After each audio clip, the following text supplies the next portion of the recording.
வணக்கம் தொடர்களே. நாம் தலைப்பில் கொடுக்கப்பட்டது போல ஒரு காலத்தில் படிக்கவே கூடாது, காதால் கேட்கக்கூடாது என்றெல்லாம் சொல்லப்பட்ட அந்த ரிக்வேதத்தை இப்பொழுது பார்த்து கொண்டிருக்கிறோம். தொடர்ந்து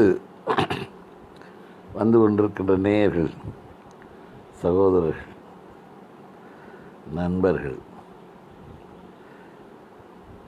இதை பற்றி பேசுவார்கள் என்று நம்புகிறேன்.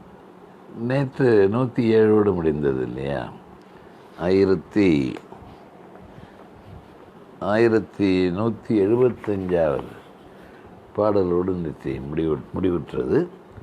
இன்று 108வது சூக்தம் ரிஷிகுத்சா ஆங்கிரசன் இந்திர அக்னிகளை நோக்கி கூறுவது.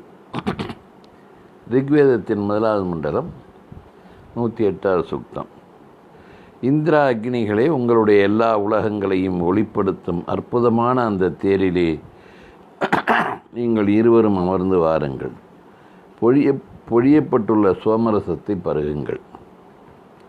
இந்திரா அக்னிகளே, பரப்பிலே இந்த முழு பிரபஞ்சத்தை போல் பறந்திருப்பதும் ஆழத்திலே கம்பீரமாயிருப்பதுமான இந்த சோமன் உங்களுடைய பானத்துக்கு தகுந்ததாகுக, உங்கள் விருப்பங்களுக்கு ஏற்றதாகுக. நீங்கள் இணைந்துள்ள நாமங்களை மங்களப்படுத்தினீர்கள். விருத்திரனை அழிப்பவர்களே, நீங்கள் விருத்திரனை கொல்ல ஒன்று சேர்ந்தீர்கள். செல்வங்களை பொழியும் இந்திராகினிகள் சேர்ந்து அமர்ந்திருக்கிறார்கள். உங்களுடைய சோமபாகத்தை பெற்றுக்கொள்ளுங்கள். உயர்த்திய சுருக்கங்களோடு தருப்பை பரத்தப்பட்டு அக்னிகள்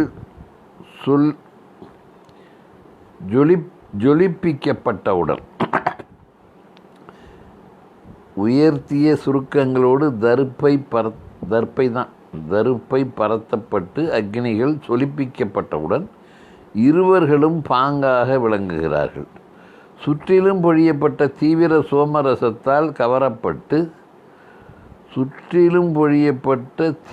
சோமரசத்தால் கவரப்பட்டு இந்திராகினிகளான நீங்கள் உங்கள் நல்ல மனத்தை புலப்படுத்துங்கள். இந்திராகினிகளே, நீங்கள் நடத்திய வீரச் செயல்களோடும் நீங்கள் சிருஷ்டித்த எல்லா உருவங்களோடும் மழை பெய்வது முதலிய செயல்களோடும் உங்களுடைய பழைய மங்கள நட்புகளோடும் இவ் அனைத்தோடும் விளங்கி பொழிந்துள்ள சோமத்தை பருகுங்கள். நான் உங்கள் இருவரையும் ஆய்ந்தெடுத்து உங்களை சோமத்தால் மகிழ்விப்பேன் என முதலில் கூறினேன். ஒரு பார்ட்டி வைக்கிறேன்னு சொல்லியிருப்பார் பிறருக்கு. அதான் அப்படி தானே வரணும் அந்த இதுக்கு பொருள், நம்ம மொழிபெயர்ப்பு. நான் உங்கள் இருவர்களையும் ஆய்ந்தெடுத்து உங்களை சோமத்தால் மகிழ்விப்பேன் என முதலில் கூறினேன். அக்கபடமற்ற சிரத்தையை கண்டு வாருங்கள். மனசில் எந்த வஞ்சகம் இல்லாமல் அப்படி கூப்பிட்ருக்கேன்னு அதை நினச்சிக்கிட்டு உடனே வாங்க. பொழிந்திருக்கும் சோமத்தை பருகுங்கள். இந்த சோமன் அறிஞர்களால் அளிக்க தகுந்ததாகும். யக்ஞார்கர்களான இந்திராகினிகளே, உங்கள் இடத்திலோ அரசனுடைய அறிஞனுடைய அல்லது எங்கோ மகிழ்ந்திருந்தாலும் அங்கிருந்து விருப்பங்களை பொழிபவர்களை நீங்கள் இங்கு வாருங்கள். பொழிந்திருக்கும் சோமத்தை பருகுங்கள். இந்திராகினிகளை எதுக்களோடு துர்வசர்களோடு துருக்கிகளோடு அணுக்களோடு புருக்களோடு இருந்தாலும் எங்கிருந்தாலும் அங்கிருந்து விருப்பங்களை பொழிபவர்களான நீங்கள் வாருங்கள். பொழிந்திருக்கும் சோமத்தை பருகுங்கள். இதில் சோமரசத்தை பருகுங்கள், சோமத்தை பருகுங்கள் என்றே வருகிறது. சில இடங்களில் எங்கள் துதிகளை கேளுங்கள் என்று பாடல்கள் முடிவு பெற்று ஒவ்வொரு பாடலும் முடிவு பெறும், ஒரு ரிங்கம் முடிவு பெறும். அது ஒரு கவியின் வேண்டுதல் அப்படி முடிவு பெறுகிறது. இவர் பொழிந்திருக்கும் சோமத்தை பருகுங்கள் என்று தன்னுடைய கவிதையின் வரியை முடிக்கிறார். பக்தி பாடல்கள் கவிதை நேயத்தோடு பாடப்பட்டது. ரிஷிகள் ஒவ்வொரு ரிஷியும் தங்களுக்கு விருப்பமான தேவதைகளை தாங்கள் வணங்குகின்ற அந்த பழைய வருணன், வாயு, அக்னி, இந்திரன், அஸ்வினி தேவர்கள், பிரஜாபதிகள், ருதுக்கள், விதுக்கள், புரூக்கள் இவர்களை எல்லாம் வணங்குகிறார்கள். ஒவ்வொருத்தரும் ஒரு பாட்டு பாடுறாங்க. இவர் சோமரசத்தை பருகுங்கள் என்று இவர் பாடல் அமைகிறது. எதுக்களோடு துர்வசகர்களோடு என்ன ரெண்டுன்னு ஒரு ரிக்வேதம் படித்த தொண்டை இதாகுமோ. அணுக்களோடு புருக்களோடு இருந்தாலும் எங்கிருந்தாலும் அங்கிருந்து விருப்பங்களை பொழிபவர்களான நீங்கள் வாருங்கள், பொழிந்திருக்கும் சோமத்தை பருகுங்கள். இந்திராகினிகளே, உலகத்தின் நீசத்திலோ நடுவிலோ உச்சத்திலோ இருந்தாலும் எங்கிருந்தாலும் அங்கிருந்து விருப்பங்களை பொழிபவர்களான நீங்கள் இங்கு வாருங்கள், பொழிந்துள்ள சோமத்தை பருகுங்கள். இந்திராகினிகளே, உலகத்தின் உச்சியிலோ நடுவிலோ நீசத்திலோ இருந்தாலும், நீச்சம் அப்படின்னா கீழே லாஸ்ட் இருந்தாலும் அல்லது எங்கிருந்தாலும் அங்கிருந்து விருப்பங்களை பொழிபவர்களான நீங்கள் இங்கு வாருங்கள், பொழிந்துள்ள சோமத்தை பருகுங்கள்.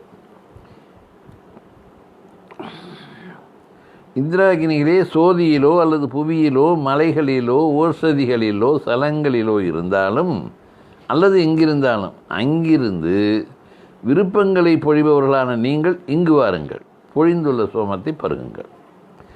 இந்திராகினிகளே, வானின் நடுவிலோ எழும் சூரியனிலோ அல்லது உங்கள் சுய சோதியிலோ மகிழ்ந்திருந்தாலும் அது எங்கிருந்தாலும் அங்கிருந்து விருப்பங்களை பொழிபவர்களான நீங்கள் இங்கு வாருங்கள், பொழிந்துள்ள சோமத்தை பருகுங்கள். இந்திராகினிகளே, பொழிந்திருக்கும் சோமனை இங்கனம் பருகி எங்களுக்கு எல்லாவித செல்வத்தையும் அலையுங்கள்.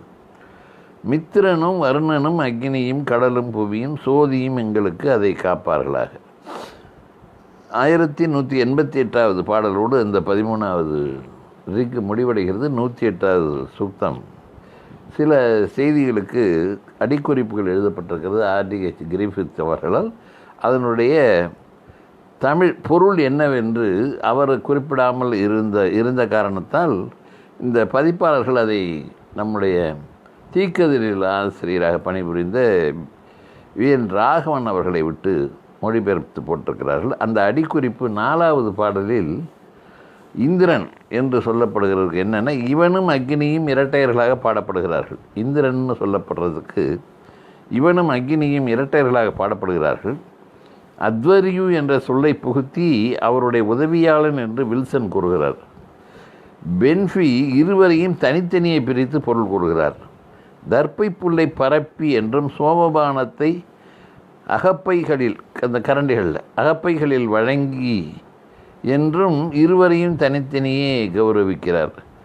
அகப்பைங்கிறது இங்கே அதில் வழங்கினான்னா அதில் மொல்றது தான் அது, அதனுடைய இது 4 அகப்பைகள் செய்தார்கள் என்று தான் வந்தது. இதில் அகப்பைகளில் வழங்கி, அகப்பைகளால் வழங்கி அப்படின்றனா கூட வரலாம், ஆனால் இப்படி தான் போட்டிருக்கு, அகப்பைகளில் வழங்கி.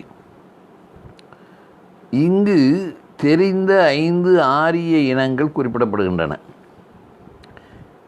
இங்கு தெரிந்த 5 ஆரிய இனங்கள் குறிப்பிடப்படுகின்றன 8வது பாடலில். இந்திரா அக்னிகளே, யதுக்களோடு துர்வசர்களோடு துருகிகளோடு அணுக்களோடு புருக்களோடு இருந்தாலும், நீங்கள் அவங்கள்ட்ட எல்லாம் இருந்தீங்கன்னா ஆரிய இனங்கள் 5 வகை இருந்திருக்கிறது. இப்போ ஆரிய இனங்கள் பல, அதில் 5 இனங்களை இங்கு குறிப்பிட்டிருக்கிறார் என்று ஆர்டிஹெச் கிரிஃபித் சொல்கிறார். அதாவது இந்த பாடலில் சொல்லப்படும் 8வது பாடலில் 108வது சுத்தம் 8வது பாடலில் சொல்லப்படும் இந்திரா அக்னிகளே, யதுக்களோடு துர்வசர்களோடு துருஹ்யுக் இந்த இஹா வரும்ல, அதனுடைய இஹு, துருஹிக்களோடு அணுக்களோடு புருக்களோடு, புருக்கள் பூரு தான் சின்ன புருக்களோடு இருந்தாலும் எங்கிருந்தாலும் அங்கிருந்து விருப்பங்களை பொழிபவர்களான அவங்களோடு உட்கார்ந்துருந்தாலும் பரவாயில்ல, நாங்கள் விருப்பத்தோடு தர்றோம், நீங்கள் இங்கே வந்து சோமபானத்தை பாருங்கள். இந்த 8வது பாடலுக்கு இங்கு என்ன மொழிபெயர்க்கப்படுகிறதுனா, இங்கு தெரிந்த 5 ஆரிய இனங்கள் குறிப்பிடப்படுகின்றன. யயாதியின் புத்திரர்கள் 5 பேருக்கும் இதே பெயர்தான். அவர்கள் பரம்பரையில் வந்தவர்களாக இருக்கக்கூடும் என்பது பொருளாக சொல்லப்படுகிறது. 9 கீழே மத்தியில் உயரே நீச்ச நடு உச்ச என்று சொல்லப்படுவதில் அதுக்கு பூமி வான்வெளி விண்ணுலகம் என்ற 3ஐயும் குறிக்கும் என்று மேலே கீழே கீழே மிக உயரத்தில் மூலோகம் 3 உலகங்களிலும் அப்படின்னு சொல்லுவாங்கள்ல, அந்த மாதிரி அதைத்தான் நீச்ச நடு உச்ச அவர்கள். இந்த நீச்சன்னு சொல்லும்போது அவங்களுக்கு சந்தோஷமாகிடும் பாடல்களில். 109வது சூக்தம் படிப்போம். ரிஷி குத்ச அங்கிரசன் இந்திராகினிகளை நோக்கி கூறுவது, இந்திராகினிகளே, செல்வத்தை விரும்பும் நான் உங்களை என் மனதிலே பந்துக்களாகவும் சகோதரர்களாகவும் நினைக்கிறேன். நீங்கள் எனக்கு பேரறிவை தந்தீர்கள், வேறு எவனும் தரவில்லை. அவ்வறிவை அடைந்துள்ள நான் செல்வத்தை விரும்பி தியானத்தோடு உங்களுக்கு துதியை கற்பிக்கிறேன்.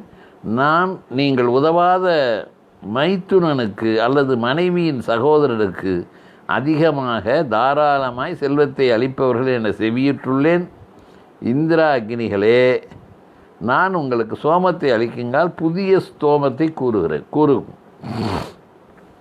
சோமம் அளிக்குங்கால் என்றால் சோமபானம் அளிக்குங்கால் அளிக்கும்போது புதிய ஸ்தோமத்தையும் கூறுகிறேன். ஸ்தோமங்கிறது துதிப்பாடல்கள், துதியும் சோமத்தை கொடுத்துட்டு துதிப்பாடலும் பாடுவேன் அப்படின்னு அவர் சொல்கிறார்.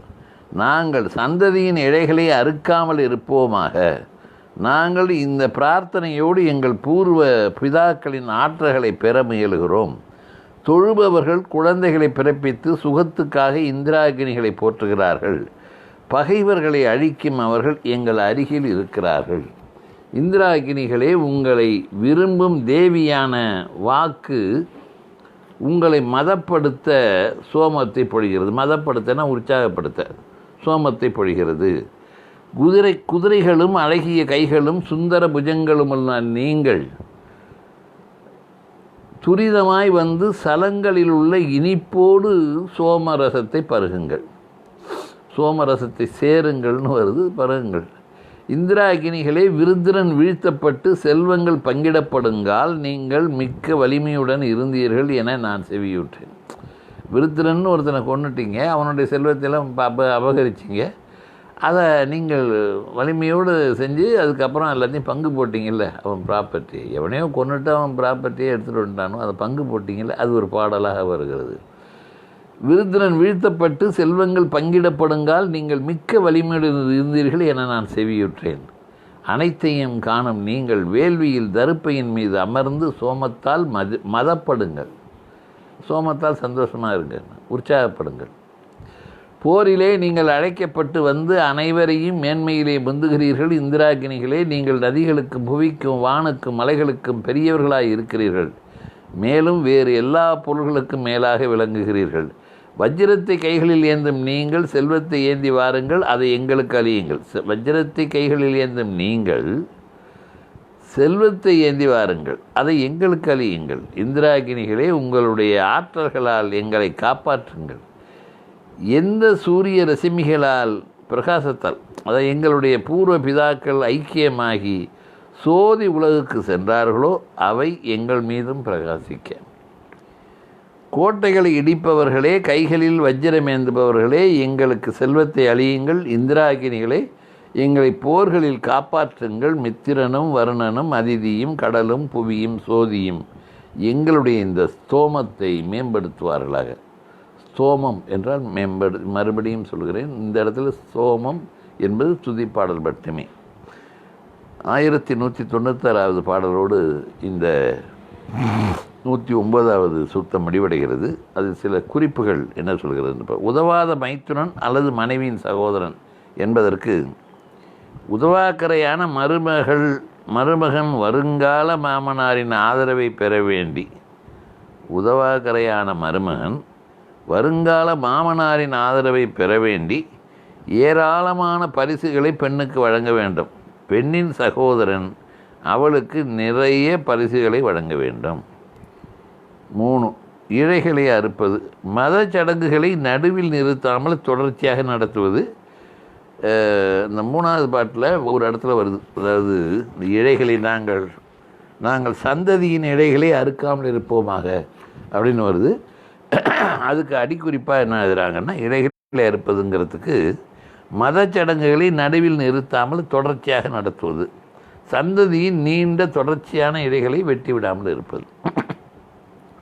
4வது பாடல் இனிப்பான சோமரசம். துரிதமாய் வந்து சலங்களில் உள்ள இனிப்போடு சோமரசத்தை சேருங்கள்னு வந்திருக்கு இல்லையா. அந்த இனிப்பான சோமரசம் இருவருக்கும் அளிக்க சோமபானத்தை தயாரிக்க அஸ்வினிகளை வேண்டுகிறார்கள். 7வது பாடலில் எந்த சூரிய ரசிமி அப்படின்னு வரும்போது சூரிய கிரணங்கள், இந்த ரசிமிங்கிறது கிரணங்கள், அந்த ஒளி கதிர்கள்.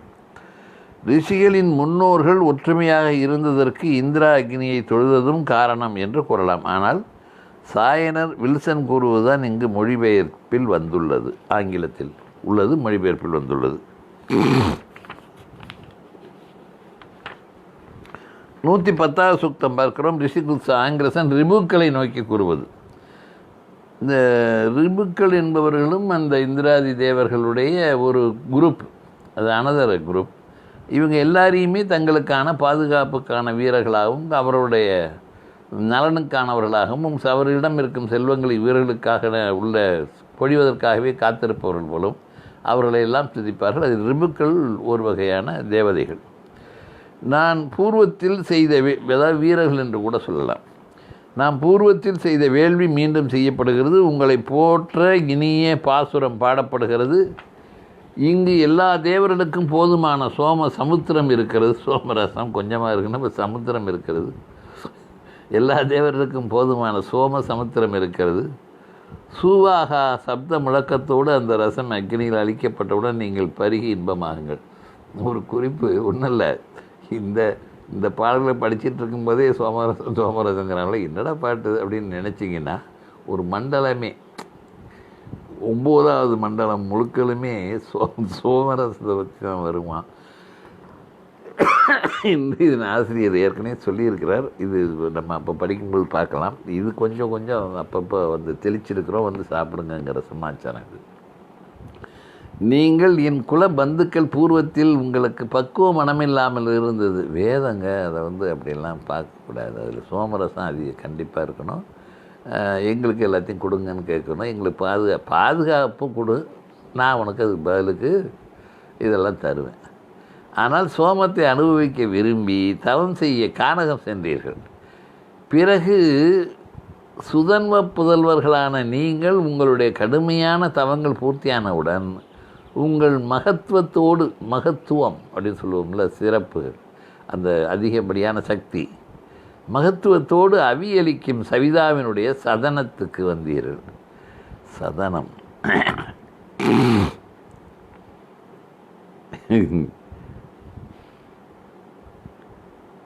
புனித சொல். நீங்கள் ஒருவராலும் மறைக்க இயலாத சவிதாவினிடம் வந்தீர்கள். சோமத்தை பருக விரும்புகிறோம் என கூறினீர்கள். துவஸ்தாவால் செய்யப்பட்டு அங்கு ஏகமாயிருந்த சோம கலத்தை நீங்கள் 4 செய்தீர்கள். அப்பொழுது சவிதா உங்களுக்கு அமுதத்தன்மையை தந்தான். துவிஜர்களோடு ஒரு பாத்தி வச்சா 4 கிளாஸில் ஊற்றுறது இல்லையா, அது மாதிரி தான். வேறு புதல்வரான ரிபுக்கள் வருஷத்தின் பருவ யஜ்ஞங்களோடு இணைக்கப்பட்டார்கள். உத்தம சோமத்தை விரும்பி தேவர்களின் நடுவே அவி உரிமையை நாடி ரிபுக்கள் அருகில் இருப்பவரால் போற்றப்பட்டு ஏகமாயிருந்த சோமகலத்தை கூறிய ஆயுதத்தால் அளவுகோலால் நிலத்தை போல் அளந்தார்கள். மாப்பிள்ள என்ன உனக்கு பாட்டில் கொஞ்சம் கூட இருக்கிற மாதிரி இருக்குது. நாங்கள் பாலகனான சூரியனுக்கு சமமான வேகமுள்ளவர்களும் வேள்வி அவிகளால் ஒளிமண்டலம் ஏறியவர்களும் வானிலை வசிப்பவர்களும் தலைவர்களுமான ரிபுக்களுக்கு ஞானத்தோடு துதியை சுருக்கில் உள்ள நெய்யை போல் அளிக்கிறோம். பலத்தில் மிக்க புகழுள்ள ரிபு எங்கள் பாலகனாகிறான். உணவையும் செல்வத்தையும் அளிக்கும் ரிபு எங்கள் வசுவ தஞ்சமாகிறான். அவன் செல்வங்களை தரும் வள்ளலாகிறான். தேவர்களே, உங்கள் பாலனத்தால் அவன் எங்களுக்கு உணவையும் செல்வத்தையும் அளிப்பானாக. நாங்கள் அனுகூல தினத்திலே பொழியாதவர்களின் படைகளை வெல்வோமாக. ரிபுக்களே, நீங்கள் சருமத்தால் பசுவை போர்த்தினீர்கள். சருமத்திலிருந்து பசுவை செய்தீர்கள். தாயை கன்றோடு சேர்த்தீர்கள். நரர்களே, சுதன்வ புதல்வர்களே, நீங்கள் உங்களுடைய நற்செயல்களால் முதுமை எய்திய பெற்றோர்களை இளமைப்படுத்தினீர்கள். ரிபுக்களோடு சேர்ந்த இந்திரனே, செல்வம் தரும் சக்தியை எங்களுக்கு அளிக்கவும் அற்புத செல்வங்களை பொழிய விரும்பவும் மித்திரனும் வருணனும் அதிதியும் கடலும் புவியும் சோதியும் அவற்றை எங்களுக்கு பாலிப்பார்களாக. 1205வது பாடலோடு அந்த சூக்தம் முடிவடைகிறது. எல்லா கடவுள்களுக்கும் தேவையான சமுத்திரம் என்பதற்கு என்ன சொல்கிறார்கள் என்று பார்ப்போம். சோமபானம் கொண்ட பாத்திரத்தில் எல்லா கடவுள்களுக்கும் தேவையான அளவு உள்ளது. எல்லா கடவுள்கள் என்பது விஸ்வேவ தேவர்கள். புனித சொல் சுவாஹா என்ற சொல் வேள்வியில் படையலை அளிக்கும்போது கூறப்படுகிறது. சுவாஹா சுவாஹா அப்படிங்கிறாங்களா, அது புனித சொல்லலாம். அது எங்கள் பந்துக்கள் சுதன்வான் என்பவர் ரிபுவனுடைய தந்தை. இவர் அங்கிரசன் வழி வந்தவர். இப்பாடலின் ரிஷியான குத்சரும் அங்கிரசன் வழி வந்தவர். ஒருவராலும் மறைக்க முடியாத என்ற சொற்றொடருக்கு சவிதா என்ற சூரியனை குறிக்கும். இவரிடமிருந்து எதையும் மறைக்க முடியாது என்று வேறு பொருளும் கூறப்படுகிறது. சவிதா என்ற சூரியனை குறிக்கும். அசுரனின் சோமகலம் துவஸ்டாவால் செய்யப்பட்ட சோமபானத்தை அருந்தும் கிண்ணம். இங்கு கிண்ணம் என்பது அமிர்தத்தை வைத்து கொண்டு இருக்கும் சந்திரனை குறிக்கலாம். துவஸ்டா என்பவன் கிண்ணத்தை பிரகாசமான ஒன்றாகவே செய்தான். ஆனால் ரிபு அதை 4ஆக மாற்றி அமைத்தார். அப்போ 4 நிலவு இருக்கா? யஜ்ஞங்களோடு இணைக்கப்பட்டது, சடங்குகளுடன் இணைத்து கூறப்பட்டது. பின்னர் பல்வேறு பருவங்களோடு இணைந்து சடங்குகள் செய்யப்பட்ட என வில்சன் கூறுகிறார். அளவுகோல் 4ஆக பிரிப்பதற்காக இது பயன்படுத்தப்பட்டது. மெஷர்மெண்ட். த கிரேட் ஃபாதர் சூரியன் இது எல்லோருக்கும் வாழ்வதற்கு ஆதாரமாய் உள்ளதால் மூலத்தில் மாபெரும் தந்தை என கூறப்பட்டது. சூரியன். தோல் சருமம் உலர்ந்த தரையை குறிக்கும். பசு மழையால் செழிப்புள்ள பூமி. தாய் பூமி. கன்று இளவேனில் சூரியன். பெற்றோர் மண்ணும் விண்ணும். அந்தந்த பாடலுக்கு அவர்களோட சின்ன சின்ன விஷயங்களை குறிப்பு கொடுக்குறாள். இதெல்லாம் எதையும் விட்டுறக்கூடாதுன்னு நம்ம படிக்கிறோம். ஏன்னா எங்கேயாவது ரகசியமாக ஏதாவது ஒளிஞ்சிருந்து நம்ம கண்ணுக்கு தெரியாமல் போயிடுச்சுன்னா விஞ்ஞானம் போயிட்டு நம்ம சரியாக கவனிக்கலைன்னு வந்துடக்கூடாதுங்கிறதுக்காக தான் ஒன்றொன்றையும் பார்த்துக்கிட்ருக்குறோம். அவர் அந்த இடத்த மட்டும் படிக்கலை, அவர் வேணும்னே அப்படின்னு ஒரு குற்றம் வந்துடக்கூடாது. 111 இது சூக்தத்தினுடைய எண் 111. ரிஷி குத்ச ஆங்கிரசன் ரிபுக்களை நோக்கி கூறுவது. செயல் திறமுள்ள ரிபுக்கள் அஸ்வினிகளுக்கு நன்கு செல்லும் தேரை கற்பித்தார்கள். அவர்கள் இந்திரனை வகித்து செல்வங்களை ஏற்றி வரும் குதிரைகளையும் செய்தார்கள். பெற்றோர்கள் வாழ அவர்களுக்கு இளமை பருவத்தை தந்தார்கள். அவர்கள் கன்றுக்கு பின்பற்றும் தாயை பசுவை அளித்தார்கள். வேள்விக்காக எங்களுக்கு மிக்க பிரகாசிக்கும் பலத்தை புலப்படுத்துங்கள். எங்கள் செயலுக்கும் சக்திக்கும் உத்தம சந்ததியையும் உணவையும் கற்பியுங்கள். எல்லா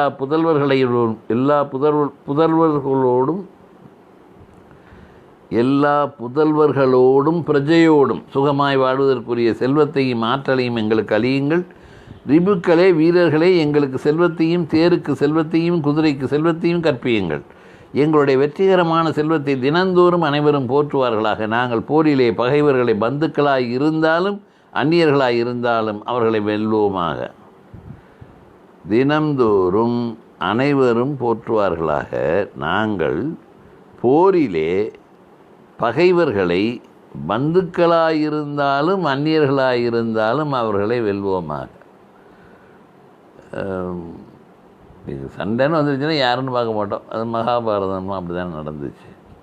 பந்துக்களாயிருந்தாலும் நான் பாலனத்துக்காக மகானான இந்திரனையும் மற்றும் ரிபுவையும் விபுவையும் வாஜனனையும் மருத்துக்களையும் சோமபானத்துக்கு அழைக்கிறேன். நான் மித்ரா வருணர்களையும் அஸ்வினிகளையும் அழைக்கிறேன். அவர்கள் எங்களை செல்வத்துக்கும் நல்ல செயலுக்கும் வெற்றிக்கும் செலுத்துவார்களாக. ரிபு எங்களுக்கு செல்வத்தை போருக்காக அளிப்பானாக. சமரிலே வெல்லும் வாஜன் எங்களை காப்பானாக. மித்திரனும் வருணனும் அதிதியும் கடலும் புவியும் சோதியும் எங்களுடைய இந்த தோத்திரத்தை மேம்படுத்துவார்களாக. வாஜன் அப்படின்னாக்கா இவனும் ரிபு விபுவான் ஆகிய சகோதரர்களும் கூட்டாக ரிபுக்கள் என்று அழைக்கப்படுகிறார்கள். சரி, 1210 பாடலுடன் 111வது சூக்தம் முடிவடைகிறது. 112 பார்ப்போம். ரிஷி குத்ச ஆங்கிரசன் அஸ்வினிகளை நோக்கி கூறுவது. நான் அஸ்வினிகளை பூர்வத்திலே தியானிக்க முதலிலே புலப்படுத்த சோதியையும் புவியையும் துதிக்கிறேன். அஸ்வினிகளை போற்றுவதற்கு முன் அருகில் வரும் வெப்பமாயும் மிக்க விளங்குபவனுமாயுள்ள அக்னியை ஏந்துகிறேன். அஸ்வினிகளே, வென்ற செல்வத்திலே பங்கு பெற எந்த பாலனங்களோடு சங்கநாதத்தை நீங்கள் எழுப்பினீர்களோ அந்த பாலனங்களோடு இங்கு வாருங்கள். அஸ்வினிகளே, மிக்க துதிகள் உள்ளவர்களும் உங்களையே ஏந்துபவர்களுமான அடியார்கள் உங்கள் தானத்துக்காக கற்பனைக்காக அறிஞனின் மொழிகளை செவியுறும் மாணவர்களைப் போல் உங்கள் தேரின் அருகில் நிற்கிறார்கள். அஸ்வினிகளே, நீங்கள் எந்த பாலனங்களால் எங்கள் தியானிகளை தூய செயல்களை நடத்த பாலிப்பீர்களோ அப்பாலனங்களோடு இங்கு வாருங்கள். தலைவர்களே, சோதியில் தோன்றிய அமுதத்தை பருகியதாலான பலத்தால் நீங்கள் மூவுலகங்களில் இருக்கும் பிரஜைகளை ஆட்சி செய்யும் ஆற்றலை பெற்றீர்கள். அஸ்வினிகளே, நீங்கள் எப்பாலனங்களால் பாழான பசுவுக்கு பாலை அளித்தீர்களோ அப்பாலனங்களோடு இங்கு வாருங்கள். உங்களுடைய எப்பாலனங்களால் வாயு தன் புதல்வனான அக்னியின் பலத்தோடு இரு உலகங்களையும் சோதியையும் புவியையும் அளப்பவனாகி கற்பிப்பவனாகி துரிதனிலும் துரிதனான அவன் எல்லா பிராணிகளையும் வண்ணப்படுத்துகிறானோ எப்பாலனங்களால் கட்சிவான் முவ்வித கல்வியில் பேரறிஞனானவனோ அப்பாலனங்களோடு அஸ்வினிகளே இங்கு வாருங்கள். அஸ்வினிகளே, கட்டப்பட்டு கூபத்தினுள், அதாவது கிணற்றினுள் கட்டப்பட்டு கூபத்தினுள் தள்ளப்பட்ட ரேவனையும் வந்தனனையும் சூரியனையும் காண எந்த பாலனங்களால் மீட்டீர்களோ ஒளியை காண விரும்பிய கண்வனையும் காத்தீர்களோ அப்பாலனங்களோடு இங்கு வாருங்கள். அஸ்வினிகளே, ஆழமான ஏரியிலே தள்ளப்பட்டு அடிவதற்கு இருந்த அந்தகனை எப்பாலனங்களால் மீட்டீர்களோ துன்பம் அளிக்காத எப்பாலனங்களால் புஜ்ஜுவை காத்தீர்களோ எவற்றால் துன்பத்தில் இருந்த கற்கந்தனையும் வையனையும் சாந்தப்படுத்தினீர்களோ அப்பாலனங்களோடு இங்கு வாருங்கள். எப்பாலனங்களால் சுச்சந்திக்கு செல்வத்தையும் இனிய மனையையும் தந்தீர்களோ அத்திரிக்கு அக்னியின் தாபத்தை சுகப்படுத்தினீர்களோ புருகுசனுக்கும் பிருகுனிவுக்கும் காப்புகளை அளித்தீர்களோ அப்பாலனங்களோடு அஸ்வினிகளே இங்கு வாருங்கள். பிரிசினிஹூ பொழிபவர்களே, எப்பாலனங்களால் நீங்கள் முடவனான பராவிரஜனை நடக்கவும் குருடனான ரிஜ்ராசுனை காணவும் சப்பானியான சுரோணனை சலிக்கவும் செய்தீர்களோ ஓ நாயால் கவப்பட்ட காடையை விடுவித்தீர்களோ அப்பாலனங்களோடு அஸ்வினிலே இங்கு வாருங்கள். முடவனான பராவிரஜனை நடக்கவும் குருடனான ரிஜ்ராவசுரனை காணவும் சப்பானியான சுரோணனை சலிக்கவும் செய்தீர்களோ. அல்லேலூயா. அப்படி கூட வரும்ல, கிட்டத்தட்ட அப்படி தான் வருது.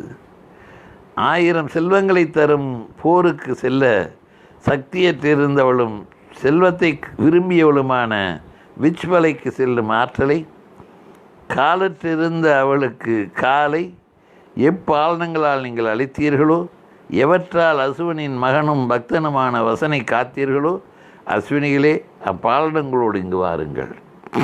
உத்தம வள்ளல்களே, உங்களுடைய பாலனங்களால் உசிஜையின் புதல்வனான வணிகம் செய்த தீர்க்க சிரவசனுக்கு இனிய சலத்தை பொழிய மேகம் வற்புறுத்தப்பட்டதோ எவற்றால் தொழுபவனான கட்சிவானுக்கு காப்பை அளித்தீர்களோ அப்பாலனங்களோடு அஸ்வினிகளே இங்கு வாருங்கள்.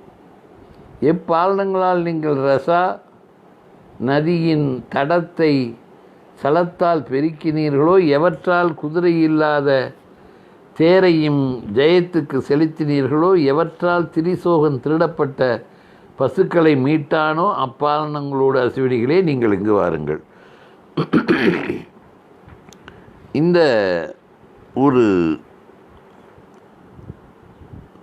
சூக்தம் மட்டும் 25 பாடல்கள் கொண்டதாக இருக்கிறது. அதாவது 10, 15, 12, 20 இப்படியெல்லாம் இருக்கும். இதில் 25 பாடல்கள் இருக்கின்றன. அப்படி அது ஒரு நிர்ணயிக்கப்பட்டதல்ல, எத்தனை பாடல்கள் வேண்டுமானாலும் இருக்கலாம். போற்றி பாடுவது அவ்வளவுதான். இந்த பாடல் கொஞ்சம் கூடுதலாக இந்த சூக்தத்தில் இருக்கிறது. 13வது ரிக். கிரகணத்திலிருந்து கதிரவனை விடுவிக்க தூரத்தில் இருக்கும் சூரியன் எப்பாலனங்களோடு அணுகினீர்களோ மந்தாதர ஆட்சியை செயல்களை நடத்த எவற்றால் அவனை காத்தீர்களோ எவற்றால் விப்ரனான பரத்வாஜனை காத்தீர்களோ அப்பாலனங்களோடு அஸ்வினிகளே இங்கு வாருங்கள். விப்ரனான பரத்வாஜர் பார்ப்பனர், விப்ரன். நிவோதாசன் சம்பரனை கொல்ல நடத்திய போரில் அவன் அசுரர்களுக்கு பயந்து சலத்திலே மறைந்திருக்குங்கால் விருத்தினர்களால் போற்ற தகுந்தவனும் மகானுமான அவனை எப்பாலனங்களால் காத்தீர்களோ எவற்றால் திரசதசிவை போரிலே காத்தீர்களோ அப்பாலனங்களோடு அஸ்வினிகளே இங்கு வாருங்கள்.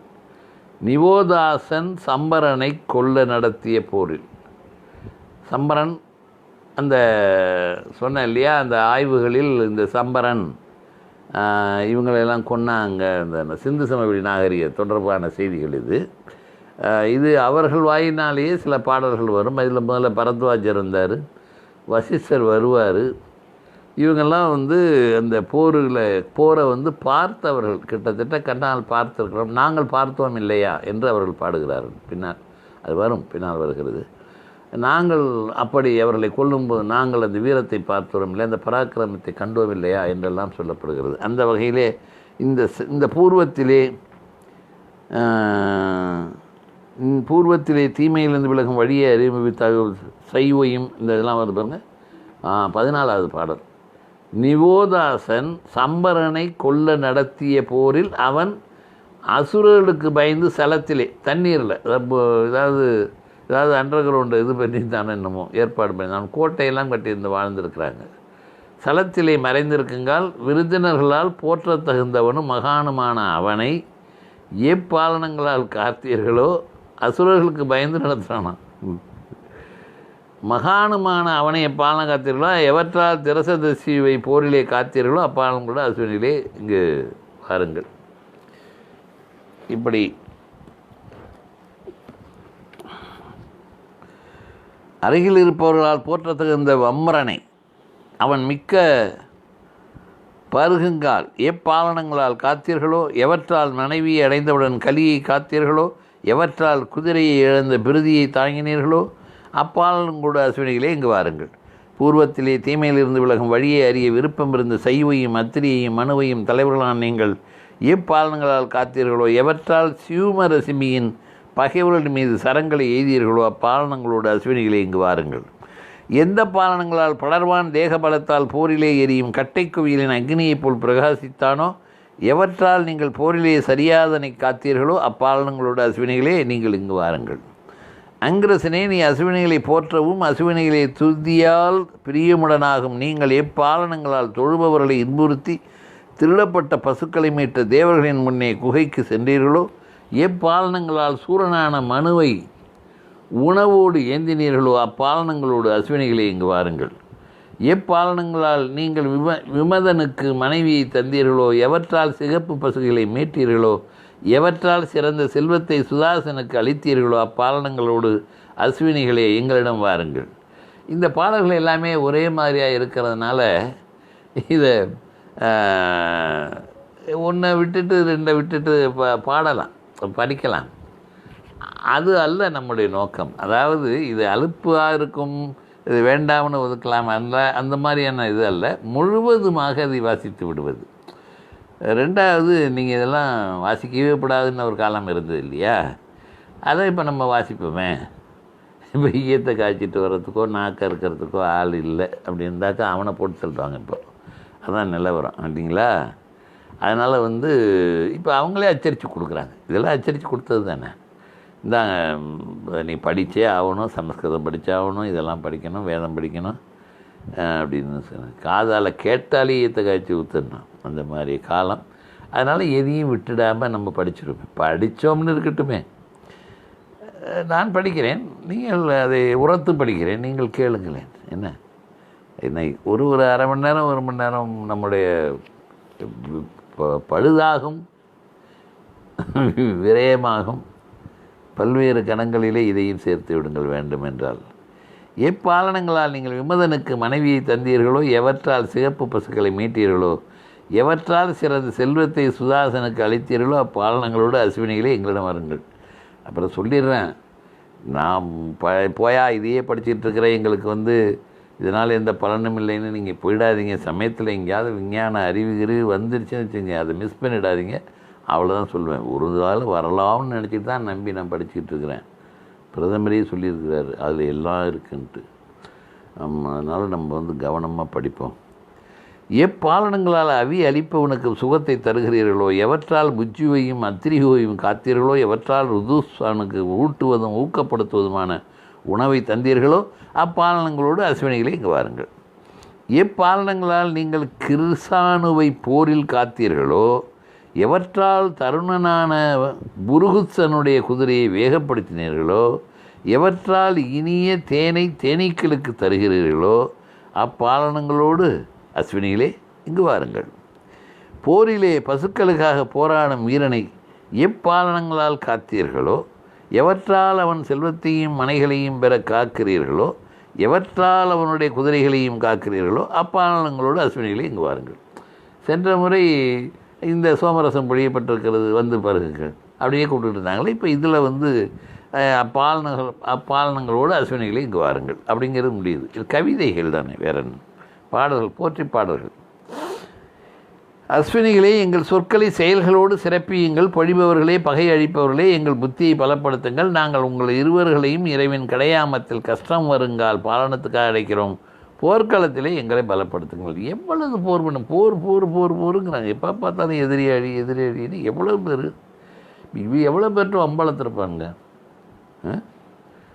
இப்போ சண்டை பாட்டுன்னா சண்டையாகவே இருக்குது. இதெல்லாம் என்ன ஒரு ஆந்திரா படம் மாதிரி இருக்குது. அஸ்வினிகளே, நீங்கள் எங்களை இரவிலும் பகலிலும் எப்பொழுதும் குறையாத செல்வங்களோடு காப்பாற்றுங்கள்.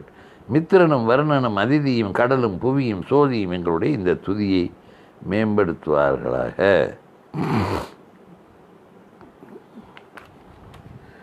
இதுக்கு ஏகப்பட்ட அடிக்குறிப்புகள் இருக்குது. எல்லாத்தையும் படிக்கிறதா சொல்லியிருக்கோம் இல்லையா, விட்டுறப்படாது. 1வது பாடல், அதில் பூர்வத்திலே தியானிக்கன்னு ஒன்று இருக்குது. விண்ணும் மண்ணும் ஆகிய இரண்டும் வழிபடுவதற்கான முதல் பொருள்கள். அஸ்வினிகளை வேள்விக்கு வேகமாக வரவழைக்க அக்னி தனது பிரகாசமான நெருப்பால் உதவுகிறான். உங்கள் தேர் அப்படிங்கிறதுக்கு பாடல்களான ரதம். அமுதம் அப்படிங்கிறது என்னென்னா சோமபானம். பாழான பசு அப்படின்னா சாயு என்ற ரிஷியின் பசு. புவியை அளப்பவனாகி அப்படின்னு வருது ஒரு சொற்றொடர். இது வாயுவை குறிக்கிறது. புவியை அளப்பவன் ஆகி, இது வாயுவை குறிக்கிறது. அக்னி அவனது புதல்வனாக கூறப்படுகிறான். வாயுவின் புதன் அக்னி வாயுவை குறிக்கிறது. அக்னி அவனது புதல்வனாக கூறப்படுகிறான். புவியை அளப்பவனாகி அல்லது மாதரிஸ்வானாகவும் இருக்கலாம். இவன்தான் விண்ணுலகில் இருந்து அக்னியை கொண்டு வந்தவன் என சாயனர் கூறுகிறார். துரிதனிலும் துரிதனுமான அக்னி இவன் இரு குச்சிகளை உரசுவதால் உண்டாவதால் இரு தாய் குழந்தை எனவும் கூறப்படுகிறான். நெருப்பு உண்டாகிறது 2 குச்சியில் தேய்க்கிறது. பேரறிஞன் அப்படின்னு யாரானா கக்ஷிவான்னு பேர். வேள்வியில் படைக்கப்படுபவை மற்றும் நெய் சோமபானம் ஆகிய 3 பற்றியும் அறிந்தவன். ஆகவே மூவித கல்வி கற்ற பேரறிஞன் எனப்படுகிறான். ஆனால் இப்பாடலின் பொருள் சரியாக விளங்கவில்லை. ரேபன், வந்தனா இந்த இருவரும் அசுரர்களால் கிணற்றில் தள்ளப்பட்டனர். இதில் ஆர்டிஹெச் கிரிஃபித்தும் அடிக்குறிப்பு எழுதிட்டு போயிட்டார் இப்படி ஒருத்தர்னு. அது தமிழில் மொழிபெயர்த்தவரும் அதை பற்றி எதுவும் சொல்லலை. நமக்காக மொழிபெயர்த்த இவரும் இந்த பாடலின் பொருள் சரியாக விளங்கவில்லைன்னா அப்போ என்ன மொழியாக இருந்திருக்கும் அது? ஏதோ அந்த காலத்தில் ரேபன், வந்தனா இந்த இருவரும் அசுரர்களால் கிணற்றில் தள்ளப்பட்டனர். கன்வர் என்பவருக்கும் இதேபோல் நேர்ந்தது. இந்து இசைத்தை பரப்ப நடவடிக்கை எடுத்துக்கொண்ட சிலருக்கு இது போன்ற சிரமங்கள் ஆரம்ப காலத்தில் தோன்றியதாக வில்சன் கருதுகிறார். ரேபன், வந்தனா இந்த இருவரும் அசுரர்களால் கிணற்றில் தள்ளப்பட்டனர். கன்வர் என்பவருக்கும் இதேபோல் நேர்ந்தது. இந்துயிசத்தை பரப்ப நடவடிக்கை எடுத்துக்கொண்ட சிலருக்கு இது போன்ற சிரமங்கள் ஆரம்ப காலத்தில் தோன்றியதாக வில்சன் கருதுகிறார். அப்போ இந்துயிசத்தை பரப்புறதுக்கு எப்போ முயற்சி எடுக்கப்பட்டது என்றால் இந்த கிமு ஒட்டியான வருஷங்கள் தானே இருக்க முடியும். அப்போ ஏதோ பண்ணியிருக்கிறாங்க, அவன் முடிச்சு உள்ள போட்டு ஏதோ தட்டி விட்டானோ என்று அவர் சொல்கிறார். வெளிநாட்டு அறிஞர் வில்சன் சொல்கிறார். அதுவும் அவர் சொல்லலை, கருதுகிறார், அப்படி நினைக்கிறார். அப்படி தான் அவருடைய சொற்கள் அமைந்திருக்கின்றன என்பதுதான் பொருள். அந்தகன் ஒரு ராஜரிஷியாக இருக்கலாம். புஜ்யு துக்ரா என்பவனின் மகன். இவரும் ஒரு ராஜரிஷி தான். மூழ்கி கொண்டு இருக்கும்போது காப்பாற்றப்பட்டவர். வையன் இவர் துர்வீதி என்பவரின் தந்தையாவார். புருபுத்சன் இந்திரன் அக்னி ஆகிய இருவருக்கும் விருப்பமானவர். அத்திரி நெருப்பு கிணற்றில் அசுரர்களால் தள்ளப்பட்டவர். பராவிரஜன் ஒருவரின் பெயர் என்று சாயனர் கூறுகிறார். பென்ஃபி கூறுவது அஸ்தமனமாகும் சூரியன் இதனால் குருடனாகி போனதாக வர்ணிக்கப்படுகிறான். மறைந்து விட்டதால் மேற்கொண்டு செயல்பாடு எதுவும் இல்லை, அதனால் முடவன் என்று கூறப்படுகிறான். பென்ஃபி அப்படி சொல்கிறார். அதாவது பராபரஜன் அப்படின்னா சொல்லி ஒருத்தருடைய பெயர்னு சொல்லி சாயனர் சொல்கிறாரு. ஆனால் பென்ஃபி என்ன சொல்கிறாரு, அஸ்தமனமாகும் சூரியன் அப்படின்னு சொல்கிறார். எதனால்னா குருடனாகி போனதாக வர்ணிக்கப்படுவதால் சூரியன் மறைஞ்சு போச்சுல்ல, மேற்கொண்டு செயல்பாடு எதுவும் இல்லை, அதனால் முடவன் என்று கூறப்படுகிறார். ஓனாயால் கவ்வப்பட்ட காடை, சூரிய ஒளியால் விழுங்கப்பட்ட விடியற்காலை என்று யாஸ்கர் விளக்கமளிக்கிறார். மறைந்த பிறகு உள்ள சூரியன் என்று பென்ஃபி கூறுகிறார். சிந்துவை இனிய சலத்தால் ஒளியை முதலாக கொண்டு வந்தவர்கள் அஸ்வினிகள். காற்று கடலாக ஊமிக்கப்படுகிறது. அஸ்வினிகள் ஒளியால் காற்றை வேகமாக வீச செய்தார். நெருப்பு ஒருத்தர் முதலாக கொண்டு வந்தாருங்கிறான், ஒளியை முதலாக ஒருத்தர் கொண்டு வந்தாருங்கிறான். இவன் என்னடான்னா ஏற்கனவே இவர் தான் எல்லாத்தையும் படைச்சாருன்னு வேற, அவர் டக்குன்னு அதை படைச்சார் இதை படைச்சாருங்கிறாங்க. இப்போ இங்கேருந்து கொண்டு வந்தாங்கங்கிறது தெரியல. வசிஷ்டர் எப்படி சுகப்படுத்தப்பட்டார் என்பது தெரியவில்லை. சுருதர்யான், குத்சன், நரியா ஆகிய மூவரும் ரிஷிகள் என்று சாயனர் கூறுகிறார். விச்பலை போரில் காயமடைந்த பெண்மணி, அஸ்வினிகளால் சுகப்படுத்தப்பட்டான். காலற்று இருந்த ஈட்டி அவனது உடலில் பாய்ந்திருந்ததால் நடக்க முடியாதவனாக இருந்தாள் என்று ருட்வி கூறுகிறார். வசன் ஒரு ரிஷி, தீர்க்க சிரவசன் ஒரு ரிஷி என்று தெரிகிறது. உசிஜை, கட்சிவான் இருவரும் உரிஜா என்பவரின் புதல்வர்கள். ரசா முன்னதாக ஒரு நதியின் பெயரை குறிப்பதாக இருந்தது. பார்சியின மக்கள் இதை ரன்ஹா என்று அழைத்தனர். ஆனால் ஆரியர்கள் பஞ்சாபில் இருந்து நகரத் தொடங்கியதும் இதற்கு புராண சார்பான உருவம் கொடுக்கப்பட்டது. உலகை சுற்றியுள்ள நீர்நிலை என்று கூறப்பட்டது. ரசா என்பதற்கு முன்னதாக ஒரு நதியின் பெயரை குறிப்பதாக இருந்தது. பார்சியின மக்கள் இதை ரன்ஹா என்று அழைத்தனர். ஆனால் ஆரியர்கள் பஞ்சாபில் இருந்து நகரத் தொடங்கியதும் இதற்கு புராண சார்பான உருவம் கொடுக்கப்பட்டது. உலகை சுற்றியுள்ள நீர்நிலை என்று கூறப்பட்டது. கிரகணம், கிரகணத்தில் இருந்து காப்பாற்ற அஸ்வினிகள் சூரியனை சுற்றி பாதுகாப்பு வலயமாக நின்றனர். மந்தாதரன் ஒரு ராஜரிஷி. சம்பரன் இந்திரனால் கொல்லப்பட்ட ஒரு அசுரன்.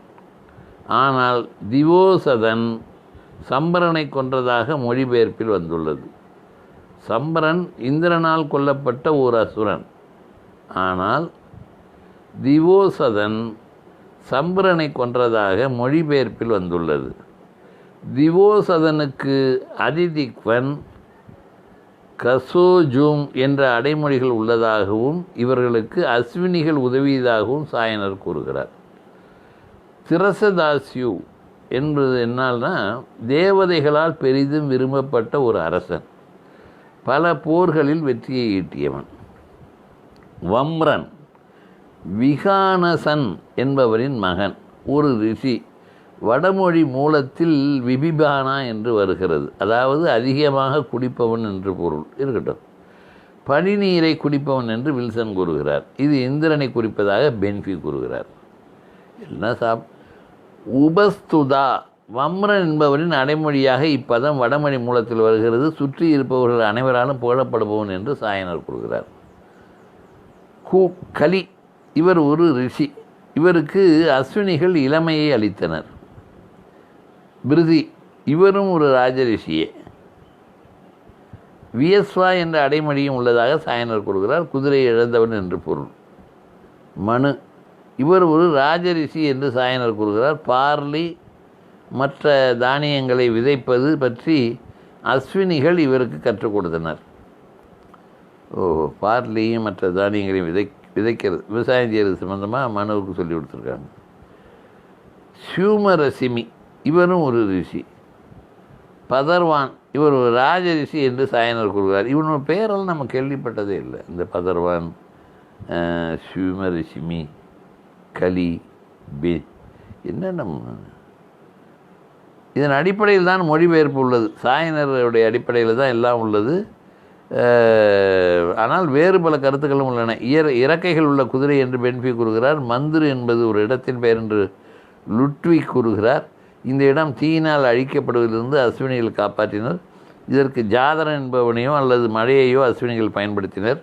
வேதத்தில் ந என்ற சொல்லுக்கு சில வேளைகளில் இல்லை என்றும் சில சமயங்களில் போல என்றும் இருவித பொருள் கூற முடியும்.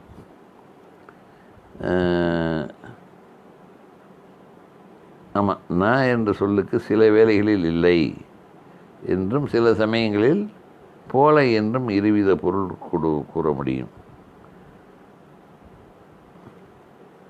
இதனால் ஒரு பாடலின் பொருள் புரியாதபடி ஆவதற்கு இடம் இருக்கிறது. அந்த ஏற்கனவே உங்களுக்கு சொல்லியிருக்கிறேன்.